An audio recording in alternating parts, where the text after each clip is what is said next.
Las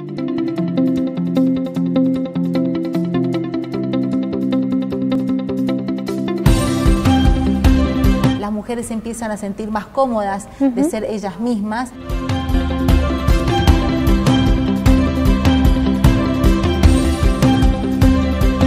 Yo soy muy autocrítica, soy muy exigente.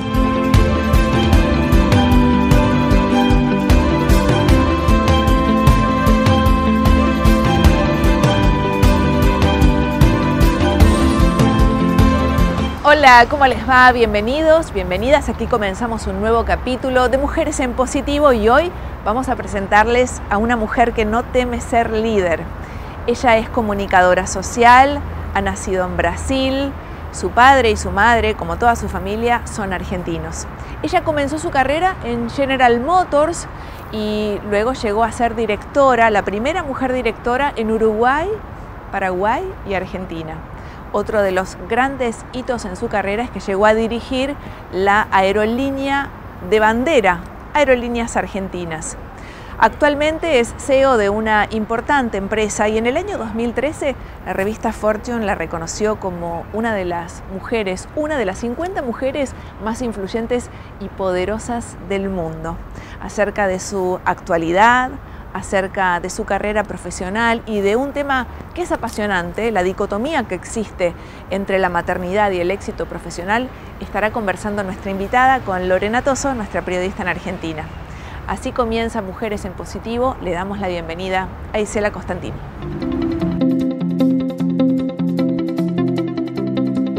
Isela, bienvenida a Mujeres en Positivo. Un placer tenerte aquí, de verdad. No, muchísimas gracias. El placer es mío, Lorena. Bueno, pensaba en todo el camino recorrido, todo el camino que has hecho, que hoy te tiene además como CEO de un grupo importantísimo de empresas. Me imagino lo que debe ser ir llevando cada una de las empresas en cada reunión. Hace un ratito fuera de cámara hablábamos sobre el tema de los cuadernos, que me pareció una maravilla tener cuadernitos donde vas anotando cada una de las cosas que vas haciendo para cada empresa. Sí, yo creo que una de las características que tenemos como mujeres es que somos multitasking, ¿no? Entonces sí, como que también está el desafío, ¿no? Por eso nos tenemos que organizar, porque si no es como que abarcamos muchísimas cosas y nos cuesta cerrar. Pero sí, hoy en un grupo financiero, 5 empresas del área financiera totalmente diferente de lo que yo ya había trabajado y conocía, más los directorios, o sea, es una diversidad de temas y de sectores que uno hace con que se tenga que disciplinar en la forma como se organiza y puede seguir entregando resultados, porque al final todo se trata de entregar resultados, cómo uno puede hacer crecer cada una de las empresas en la que uno participa de alguna forma. Y ese desafío, el de los resultados, ¿es una presión? Y agrego a esta pregunta, ¿es una presión extra por ser mujer? Bueno, yo creo que uno tiene su personalidad, ¿no? Yo digo que uno arranca desde lo que uno es. Yo soy muy autocrítica, soy muy exigente conmigo misma. Entonces siempre voy a estar tratando de entregar más de lo que me piden. Pero obviamente que a lo largo de mi carrera siempre hubo esa expectativa, principalmente cuando uno va a ocupar un lugar que antes lo ocupaba un hombre, es como que siente esa mirada diciendo, uy, ¿te están mirando por lo que entregás o están comparando con el hombre que estaba antes o te están comparando siendo mujer? ¿Cómo dividís tu tiempo y tus actividades y tus responsabilidades, especialmente si sos madre? Entonces siempre es como que uno también se siente juzgado, ¿no? Yo no sé cuánto realmente es tanto desde afuera, cuánto es lo que uno lo vive desde adentro. Yo siempre me exigí mucho más y tenía ese como doble holofote que me estaban mirando por ser mujer, por mi edad, porque muchas veces en General Motors me pasó por el tema de la edad y obviamente por la forma que yo quería entregar resultados. Recién decías 2 cosas que me parece que son centrales. Llegar detrás de un hombre a ocupar un cargo y a la vez siendo mujer ser madre. Digo, en esa doble cuestión, charlemos primero de lo que significa llegar después de un hombre.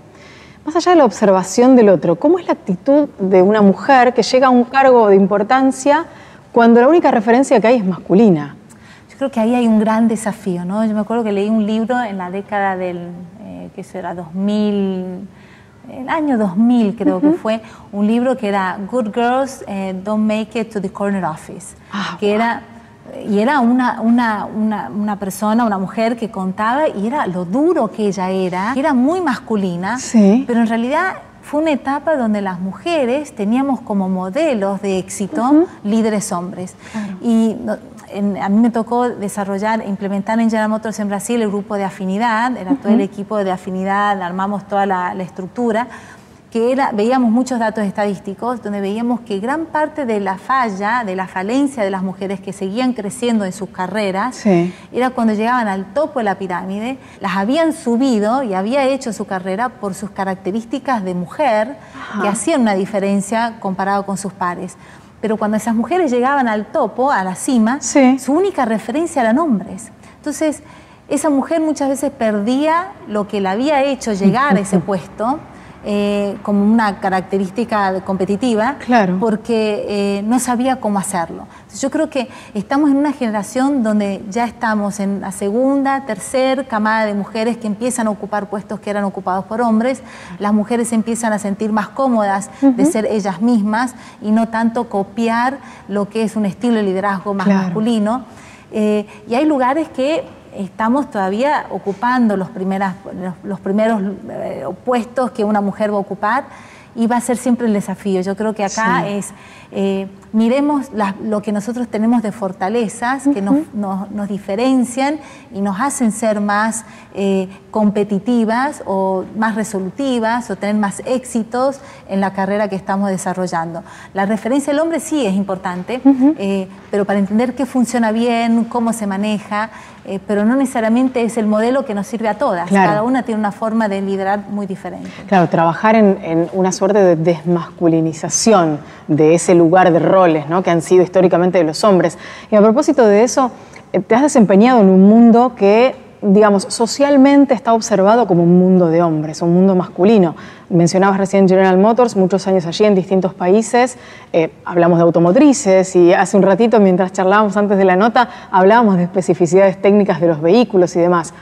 ¿Cómo fue ese proceso en tiempos donde a lo mejor la temática de género no estaba tan instalada como ahora? ¿Cómo fue para vos? Mira, fue interesante. Cuando entré en General Motors yo no tenía idea de lo que era una diferencia de un Fiat General Motors, de un Chevrolet, un Ford, un Volkswagen, y me tocó aprenderlo, pero también me tocó ser parte del proceso en esa época en Brasil, donde las mujeres se acercaban cada vez más a conocer el producto. Me tocó ser la que estaba en el comité ejecutivo del Mercosur y empezar a mostrar cómo las mujeres influenciaban el proceso de compra, cuántas mujeres empezaban a comprar los autos, ver las diferencias. Llegamos a hacer estudios comparando cómo las mujeres y los hombres veían y pensaban en el proceso de compra de determinados vehículos. Entonces me tocó un momento de aprender a medida que yo enseñaba y ponía las luces bajo las mujeres. Me acuerdo cuando lanzamos el primer Vectra, que cuando lo fui a ver, los miré y dije, pero este auto, las mujeres nos vamos a sentir incómodas acá. Dije, no, pero 90% de este auto lo van a comprar hombres. Digo, no, pero las mujeres también van a estar acá y necesito un lugar para portaobjetos, para guardar las cosas. Entonces, siempre fui colocando la mirada de lo que es el otro cliente, y en este caso la pregunta específica de las mujeres, pero siempre tratando de decir, y lo decía mucho en General Motors, ¿no? Nosotros hacíamos autos no solamente para hombres de 50 años casados con 3 hijos, hacíamos autos para hombres que llegaban a la casa y la mujer decía, y nos pasaban las concesionarias, iba la esposa o la pareja, la novia a ver el auto y decía, pero este auto no me entra nada en el baúl, no puedo poner las compras del supermercado, ¿y dónde pongo la mamadera de mi hijo? ¿Y dónde pongo mi cartera? ¿Dónde pongo las llaves? Entonces, las mujeres fueron ganando un espacio muy grande, y eso hizo en lo que es el mercado, pero participando a medida que también se familiarizaron más con el producto, ¿no? Lo mismo en el sector financiero. Claro, ¿no? Para vos fue como un proceso que fue acompañando eso que pasaba en la sociedad también. Y es lo mismo en el sector financiero, o sea, las mujeres a medida que piensan a decir, bueno, ¿qué hago yo con la plata? ¿Ahorro, no ahorro? Es como que se empiezan a sentir más confortables de que yo puedo también trabajar en esto. ¿Por qué solamente puedo opinar y pensar qué hago yo con mi dinero? Yo también puedo trabajar en el sector financiero. Entonces, a propósito de eso, ¿qué porcentaje de mujeres hay hoy en el sector financiero? No tengo idea, porque hay muchas mujeres importantes que lideran grupos de asset management, o sea, que tienen esa capacidad, la mirada de inversiones, pero pocas mujeres que manejan la banca. Tenemos, obviamente, Santander la maneja una persona de la familia Ana Rubín, de la familia de Santander, claro. Pero en Argentina no vemos todavía mujeres presidentas de bancos. Falta ese... Nos falta todavía, pero vemos más mujeres entrando y ocupando espacios más en lo que son fondos de inversión, en las fintech empiezan a aparecer algunas porque tienen más el ramo tecnológico, pero todavía lo que es banca de consumo, todavía nos falta conquistar más espacios. Ya lo lograremos. Digo, me sumo, aunque no conozco nada sobre la temática, pero digo, me parece que va a ser importante y es un camino. Vuelvo a lo que nos había quedado pendiente. Vos en un momento mencionabas la cuestión de los hijos y llevar adelante un trabajo como implica comandar una empresa, o en este caso como te toca a vos ser CEO de varias empresas. ¿Cómo es a la vez llevar adelante una familia? Porque todavía está muy instalado que el trabajo de los cuidados, el trabajo de la crianza de los hijos es casi en líneas generales femenino, aunque estamos empezando a cambiar algunos aspectos. Sí, yo creo que ese es el gran desafío que nosotras tenemos como mujeres y se agravó muchísimo el año pasado con el COVID y creo que este año lo vamos a seguir sintiendo. Yo creo que las mujeres fuimos las que más sufrimos, no solamente el hecho de poder seguir desarrollando nuestra carrera, pero el aspecto emocional de poder manejar una familia y de traer un poco de normalidad, ¿no? Las mujeres, yo creo que digo que entre los 25 y los 35 años ocurren dos fenómenos que son claves y bisagras en la vida de la mujer. Una es la primera promoción y la segunda es el primer embarazo. Y es como que muchas de las mujeres se encuentran de que es dicotómico, o sea, o yo voy por la promoción y voy a trabajar mucho y me voy a matar y voy a competir, o voy a tratar de ser madre. Y lo que yo trato de decir, las dos cosas pueden ir en paralelo. O sea, uno tiene que ser consciente de lo que a uno también lo realiza y lo hace feliz. O sea, a veces, nosotros tuvimos un caso en General Motors cuando estuvimos haciendo una etapa de reestructuración donde se nos fueron muchas chicas entre 25 y 35 años. Entonces fui a hablar con ellas, ¿no? Dije, armemos una reunión con las que se fueron y una reunión con las que no se fueron. Y de las que fueron me llamó mucho la atención porque una salta y dice, no, Isela, yo tengo un bebé de 1 año. Mi mamá me dice que lo que yo gasto para pagarle a alguien que se quede con él es lo que prácticamente es mi sueldo en la empresa. Entonces es mejor que yo me quede con mi hijo que dejárselo a una desconocida.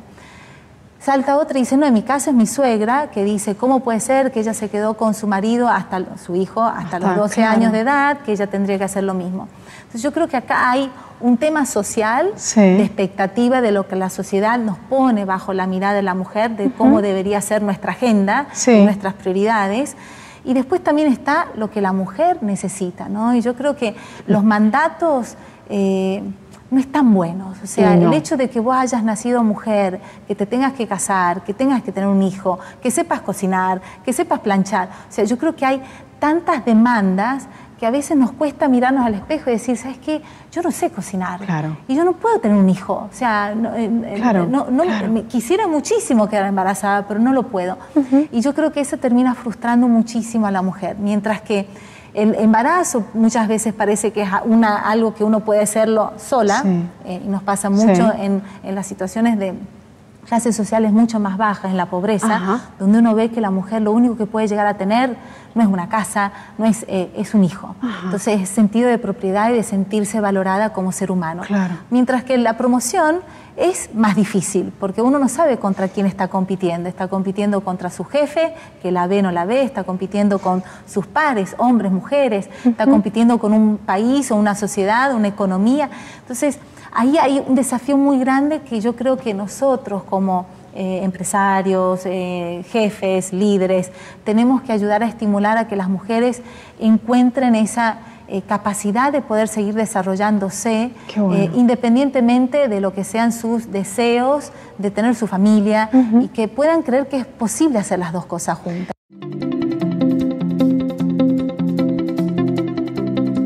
Isela tiene una visión estratégica. Ella se define como prodiversidad. Asegura que la gran riqueza de un equipo de trabajo está justamente en su diversidad, y es por eso que trabaja fuertemente en incorporar cada vez más mujeres y además distintas minorías. ¿Para qué? para que exista otra mirada del cliente distinta a la hegemónica. Ahora vamos a hacer un breve corte y en el próximo bloque te vas a enterar de lo que opina la gente en la calle con respecto a esta dicotomía que lamentablemente sigue existiendo. Éxito profesional y maternidad, ¿pueden convivir? Muy bien, breve corte y ya seguimos con más Mujeres en Positivo.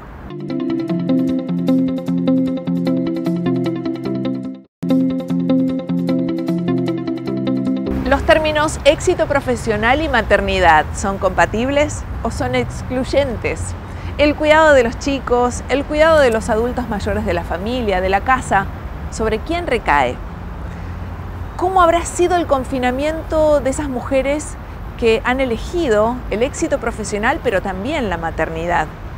¿Qué debería cambiar para que una mujer pueda estar completa y triunfar en ambos lugares? Todo esto es lo que le preguntamos a la gente en la calle. Vamos a ver qué responden. Dale.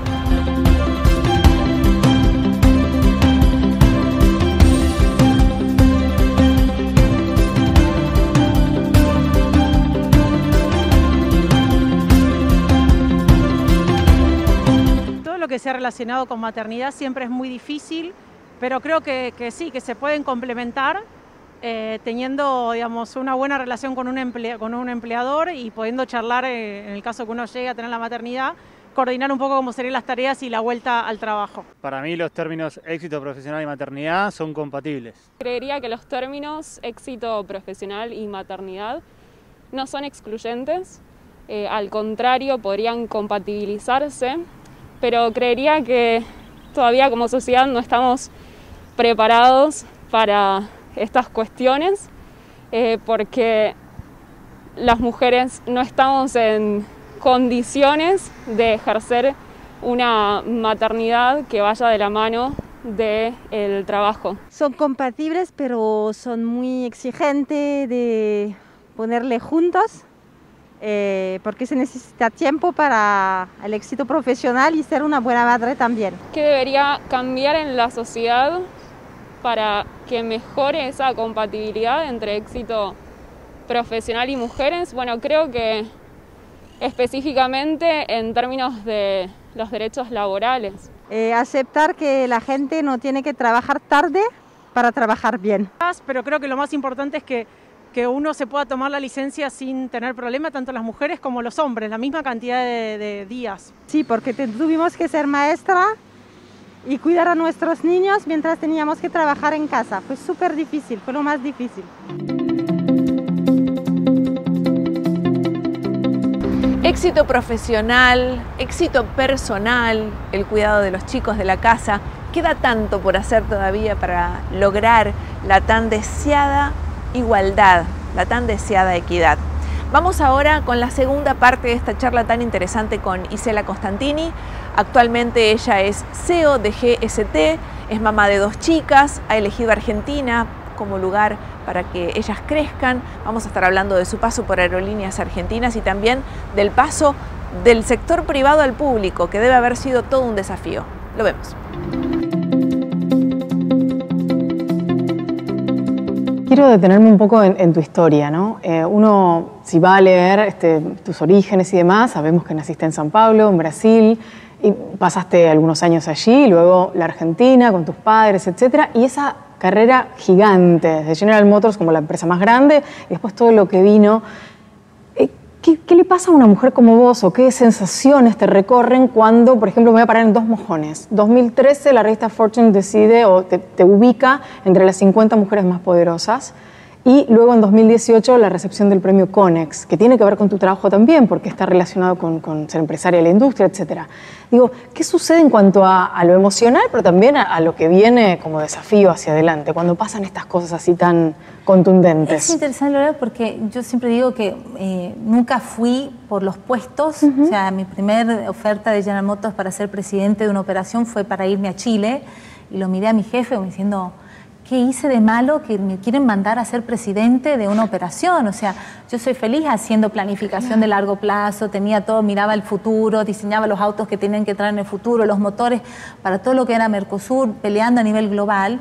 Y o sea que toda mi carrera fue mucho más la satisfacción de lo que yo sentía que iba desarrollando a medida que me iba desafiando, pero era lo que yo iba dejando a mis equipos, a los grupos con los que yo trabajaba. Entonces, cuando venían esos reconocimientos, eran interesantes porque en realidad el reconocimiento que yo quería tener era de las personas con las que yo trabajaba, eran las personas más cercanas.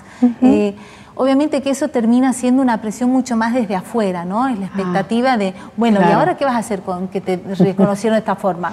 Yo voy a seguir trabajando en lo mío. Lo mismo de todos los días. Desafiándome de la misma forma. Entonces, uno tiene esa presión desde el afuera, pero yo siempre digo que esas cosas que ocurren desde afuera podrán tener relevancia en algunos momentos, pero no te hacen como ser humano, o sea, no te hacen como líder. O sea, el ser reconocido está perfecto, pero ¿cómo eso impacta que yo pueda ser mejor líder para mis equipos, para una empresa en la cual trabajo? Entonces, los premios y reconocimientos son fantásticos porque creo que mejoran la autoestima, pero yo creo que el desafío realmente y el reconocimiento vienen de las personas con las que uno trabaja. En esa cuestión más emocional, de ir por aquellos desafíos que verdaderamente a vos después te reportan un beneficio en esos términos, ¿cuánto sentís que podés valorar hoy la actividad en lo privado y todo lo que hiciste antes, después de haber pasado, lo contamos así soslayadamente, por la política, porque haber dirigido Aerolíneas Argentinas de alguna manera es ocupar un cargo político? En esa cuestión más emocional y más de sensaciones, ¿cuánto sentís comparativamente que vale lo de lo privado que habías hecho y lo que haces ahora respecto de la política? Yo creo que tiene que ver con lo que te mueve, ¿no? Yo creo que tiene que ver con tus objetivos y lo que realmente es tu vocación, ¿no? Mi vocación es, me encanta reestructurar y transformar empresas, o sea, me encanta hacer con que personas que crean que su empresa no tiene futuro, sean los empleados, sean los accionistas, podamos reconstruir y mostrar que se puede transformar esa empresa y se puede hacerla rentable o se puede convertirla en algo que sea rentable. Entonces, la experiencia de haberme ido de General Motors a Aerolíneas, nunca la vi como salir del sector privado e irme a lo público.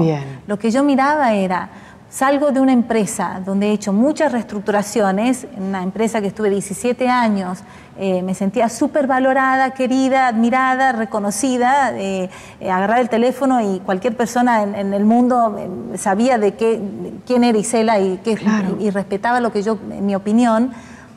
Irme a una empresa como Aerolíneas era probarme a ver si yo tenía la capacidad de poder transformar una empresa que yo no conocía el sector, no conocía cómo funcionaba, era una empresa mucho más grande, pero lo veía como una forma de retribuir al país algo. Entonces yo decía, ¿qué puedo hacer yo para que el lugar donde yo elegí para que mis hijos vivan pueda ser mejor? Le digo, bueno, yo sé arreglar empresas, o creo, o espero, o lo he hecho a lo largo de mi carrera hasta ahora. Entonces, ¿por qué no intentarlo en Aerolíneas?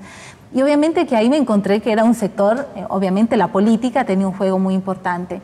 Entonces nunca lo vi entre salir del sector privado e irme al público, sino simplemente pensé en, ¿será que soy capaz yo, con las herramientas que yo tengo, de poder transformar esta empresa y hacerla viable?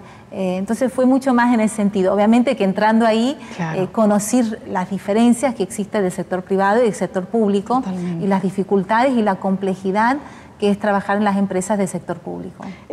A propósito de estas cuestiones, digo, obviamente en cada uno de estos desarrollos te habrás encontrado con desafíos relacionados con el ida y vuelta con los sindicatos y con el trabajo que hay que hacer necesariamente. Digo, ¿cómo es, siendo mujer, sentarse a dialogar y a poner ciertas pautas, negociar, desde salarios hasta no sé, cuestiones que tienen que ver con las condiciones de trabajo, etcétera? ¿Cómo es eso? Y ahí, Lorena, yo no sé, yo creo que hay todavía diferencias de cómo cada mujer lo puede manejar. Creo que nosotras tenemos en general una característica de escuchar mucho y de buscar el consenso. O sea, esas son las dos características. Pasando esa línea, hay un montón de diferencias entre las mujeres, en cómo lo digo, qué lo digo, cómo manejo estratégicamente cada tema, cada reunión, cada interacción. yo siempre tuve un muy buen relacionamiento con los gremios, porque quedaba muy claro de que nosotros íbamos a tratar de trabajar en las cosas que teníamos en común. Bien. Y que éramos totalmente diferentes en un montón de sentidos y de un montón de objetivos, pero que lo que era común lo íbamos a pelear juntos, que era asegurar que nosotros teníamos empleados que estaban contenidos, que podíamos seguir generando más trabajo, pero era entendido de que para generar más trabajo necesitábamos también el apoyo de los gremios para poder tener una empresa que funcionara, que fuera rentable. Entonces, siempre respeté muchísimo. Yo creo que una de las características de un líder bueno es el tema de la empatía. La empatía es clave, o sea, es poder sentarse en el lugar del otro, es poder entender qué es lo que lo mueve al otro, y que lo mueve no necesariamente es el interés de esa reunión, pero es cómo él se mantiene en esa posición como líder de un gremio. Es cuáles son sus presiones internas, cuáles son las presiones que tuvo para poder llegar, y uno no puede hacerlo como que ajeno a una negociación por un determinado tema en particular. Acerca del techo de cristal, que es una temática que habitualmente hablamos, y sobre todo, bueno, cuando hay mujeres líderes y cuando hay mujeres que han tenido que pasar por distintas instancias para llegar a donde llegaron, ¿lo sentiste vos en algún momento? ¿Te tocó esa presión o esa cuestión de decir, bueno? Yo en realidad, yo trabajé en General Motors en Brasil toda mi vida. O sea, la primera vez que vine a trabajar a Argentina fue cuando me transfirieron en el 2012 para estar 2 años en Argentina, me terminé quedando. Y yo nunca había escuchado tan fuerte la expresión del techo de cristal como en Argentina. Mira. No lo había escuchado en Estados Unidos, no lo había escuchado en Brasil. Y me llamó muchísimo la atención, tanto que la primera vez que me lo preguntó una periodista, me quedé mirando el techo, me diciendo, pero un techo de cristal, se rompe, es de vidrio, o sea, qué expresión. Y la verdad yo sentí mucho más el tema de la edad que el tema del género. Obviamente que acá en Argentina, cuando yo ya entré como presidente de General Motors, la gente me respetaba, pero también ahí nomás, ¿no? Habían lugares, era como que querían testear, a ver, y muchas veces decían, sí, pero esta empresa, General Motors acá no toman decisiones, es una subsidiaria. Yo lo miraba diciendo, si supieran las decisiones, el poder que uno tiene o el que yo tenía para tomar decisiones, definiciones de producto, definiciones de producción, definiciones de reestructuración, relaciones a nivel global. Entonces había esa cosa de cómo era esa mujer y cuánto realmente Isela podía hacer acá en Argentina. Pero lo sentí mucho más en la edad. O sea, en General Motors, cuando a los 35 años me promovieron a directora del Comité Estratégico del Mercosur, yo tenía de compañeros, eran hombres, eran 15 varones, y ellos tenían promedio de antigüedad 35 años en General Motors. Entonces, yo ahí sí tuve una experiencia bastante importante era cómo yo me posiciono delante de estos hombres que tienen mucho más experiencia que yo, mucho más tiempo de General Motors, y entra esta mujer con una vocecita de nena, ¿cómo hago valer mi voz y mi opinión? Entonces yo sentí mucho más el tema de la edad, y obviamente... Por ser muy joven, por ser muy joven, y obviamente que ahí también empezó el tema de ser mujer, ¿no? Desde ahí pierdo la voz, porque me había quedado difónica y me parecía fantástico tener una voz más gruesa y poder hablar con un tono más masculino. Y ahí descubro en realidad que mi problema no era el tono de la voz, era cómo yo me posicionaba en esas reuniones. Entonces me puse una etiqueta que decía PADH, pensantes de hablar, donde era decir, espera, antes que yo pueda opinar o dar mi opinión, ¿cómo me tengo que comportar para que este grupo, en ese momento eran hombres, puedan entender y valorar la opinión de lo que yo estoy poniendo? Impresionante. Quiero preguntarte, ¿cómo es un día en tu vida?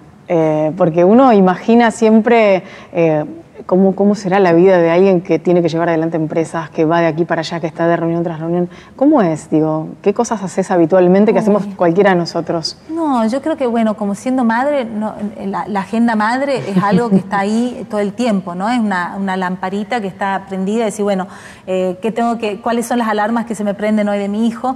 Obviamente que en este mundo de la virtualidad la agenda cambia bastante. Digo que hemos tenido una capacidad de meter mucho más cosas en una agenda de lo que uno podía antes, porque ahora no tiene el tránsito, somos más eficientes, perdimos un montón de cosas. Yo digo que perdimos el ya que estamos hablando, ¿por qué no tocamos tal tema? Ya que estamos justo en esta reunión, ¿por qué no aprovechamos y resolvemos este otro tema que tenemos pendiente? Hemos perdido la espontaneidad y la generación de ideas, pero nos hemos hecho más eficientes en cubrir temas. O sea, entramos en una reunión de Teams o Zoom y el tema es este y lo cubrimos en 1 hora y en 1 hora cerramos el tema y seguimos en la otra. O sea, es como que tenemos... Entonces, tengo una agenda bastante complicada. Desde las 8 de la mañana estoy en reuniones y el tema este de teletrabajo hace con que uno termine trabajando hasta el horario de almuerzo. Claro, o sea, eso, bueno, agarro algo entre una reunión y la otra. Y bueno, lo que traté de hacer el año pasado fue poner un corte a las 7 de la tarde y digo, bueno, me hago una clase de algo de gimnasia para poder decir, bueno, a las 7 tengo que cortar. Pero es una agenda bastante complicada porque estoy en varios directorios, estoy como CEO de la holding financiera, de GCT, entonces como que estoy en el CIPEC, en el Banco de Alimentos, entonces es como que trato de poder estar presente en todos los lugares y no simplemente ser algo en la agenda. O sea, después de la agenda vienen actividades que de alguna forma uno lo tiene que hacer. Por último, ¿cuál es el legado que te gustaría dejar? Uy, yo creo que es el legado de desarrollar gente en su entendimiento de que son capaces de crecer y de desarrollarse, ¿no? Yo creo que veo el liderazgo como servidumbre. Creo que el líder tiene que servir y yo creo que parte del servicio no es solamente a que las empresas que uno haya ayudado se mantengan a lo largo del tiempo, que lo que uno haya decidido hace 10 años en una General Motors sea todavía válido y que uno pueda decir valió la pena el estrés, las peleas que uno tuvo para poder hacer. Pero yo creo que lo que más toca, Lorena, son las personas, porque al final los resultados de una empresa están atados a cómo cada persona sigue creciendo, desarrollándose y sigue comprometida con su ambiente laboral y con la empresa donde trabaja. Entonces creo que mi legado es mucho más hacia lo que yo les dejo a la gente con la que trabaja conmigo, a la gente con la que yo toqué de alguna forma, para que pueda creer en sí misma y poder seguir desarrollándose profesionalmente y personalmente. Gisela, un placer enorme. Gracias por haber aceptado esta charla con nosotros aquí en Mujeres en Positivo. No, fue un placer enorme. Muchísima suerte. Y así conocimos hoy en Mujeres en Positivo un poco más a esta mujer apasionante, Gisela Costantini, una mujer que vivió en muchos lugares del mundo, sin embargo eligió la Argentina como lugar para que crezcan sus hijas. Una mujer firme, una mujer formada y sobre todo una mujer lista para ayudar a otras mujeres a encauzar sus destinos profesionales. Ella comparte su fórmula en su último libro llamado Un líder en vos. Realmente fue un placer poder compartir este rato con ella y también siempre es un placer que vos estés del otro lado acompañándonos. La semana que viene nos volvemos a encontrar con otro capítulo de estreno de Mujeres en Positivo. Que estén muy bien. Chao.